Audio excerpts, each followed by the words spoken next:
Hey everybody out there on the internet. I'm going to do a tour of my bus. It's a 2014 Bluebird Vision. No air ride seat, unfortunately. It's really problematic when the county I'm driving in has horrible roads. I'm in a different county, but it's similar to that. And you see those cracks in the pavement there. Just triple that. You'll see what I go through. I go through potholes so big I call them bucket holes, but what's another term analogy for big holes that doesn't sound dirty? Yeah, bucket holes. That's pretty good. That's just trying to make it sound clean. So here it goes. That's the first aid kit. That's the overhead mirror, as I was trained it to be called, and it's a 66 passenger, I believe. Yeah, 66 passenger. That's the wigwag, or some people call it as the lollipop. It lets me know when that thing drops. It lets me know about that I'm low in air and I have another 30 psi in air pressure to pull over and find a safe spot to pull over, so that way I can call it in and get it fixed before I run out of all air, before I lose all my brakes. It is a manual door opener, and the light does turn on. It's right there. Those are my triangles and my fire extinguisher, which is up to date and it's fully charged. And that's the parking brake. Unlike trucks, we only have one. We don't have the trailer protection valves. We don't need it. That right there, somebody can tell me what that is. It's made by Green Road, I believe it says.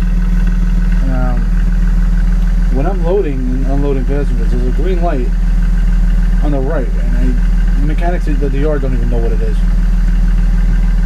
Oh well. This is a typical horn.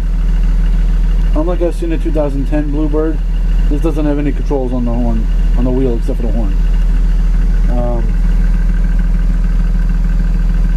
From the right to the left, oil pressure, speedometer, tachometer, fuel gauge, air pressure. I believe that's the rear and that's the front. I could be wrong, could be reversed. Oh no, it says right there. Front, rear. Okay, we just learned something. Speedometer and water temperature. Sorry. Speedometer and water temperature. It's got about 10,876 miles on it. I have over here is the light control, which is on. High idle, you can hear it.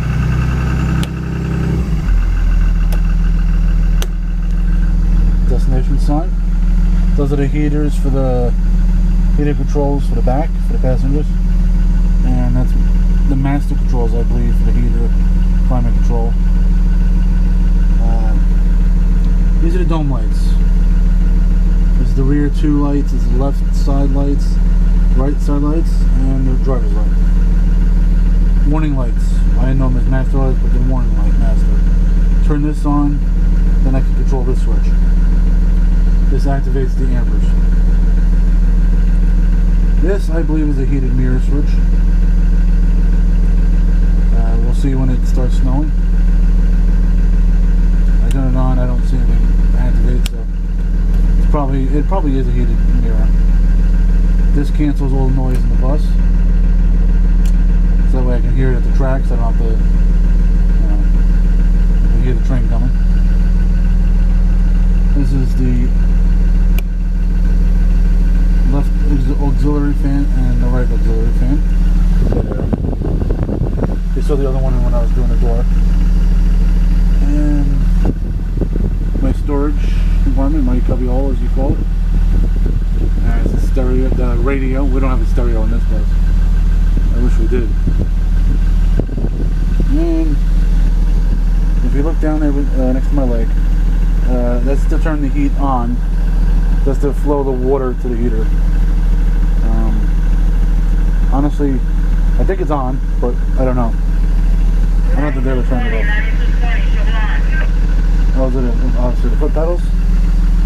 And that's about it, really. I mean, not really exciting about this bus, but that's where I am. That's what I'm driving now. Hopefully until I find something better than driving a school bus. Not that there's anything wrong with driving a school bus, but there's no money. If you're got money from another job or a pension or something, then yeah, it's a good job for you.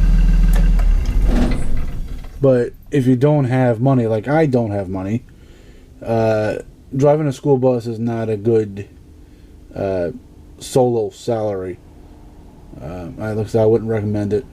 Most bus drivers, school bus drivers, have 2 jobs. School bus plus whatever else they do. A lot of school bus driver, big bus drivers, tend to also drive motor coaches on the weekends and during the summers. I did that this past summer. Had a little incident with them I'm not going to mention, and they're not treating me right with it, so I'm never going to do that again. I'm not going to mention names. Both companies that I've had this past summer and the summer before. The summer before, they didn't treat me right, and this was no pay to it, so I just like, I gotta leave. Going back to driving a school bus, and here I am. So I'm at this company now for a year.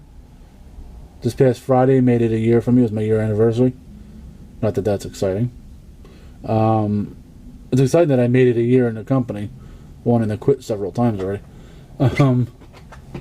So that's where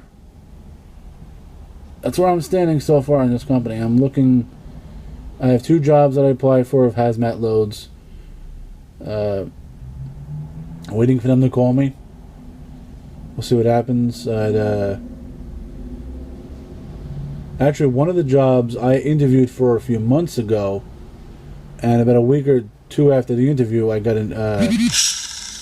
either a letter in the mail or an email or a voicemail saying that they were pursuing somebody else with more experience.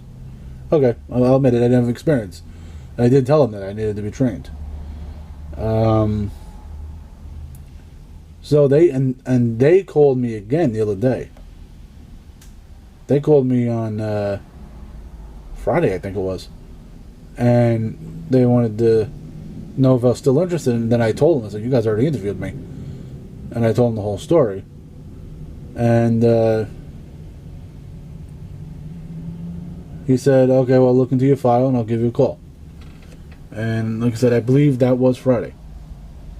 Could be yesterday. Could be either yesterday or Friday, because today's Tuesday. So that's where I'm at. I will let you guys know as soon as I know what goes on. So, peace out, Odin bless, and possibly I'll see you tomorrow.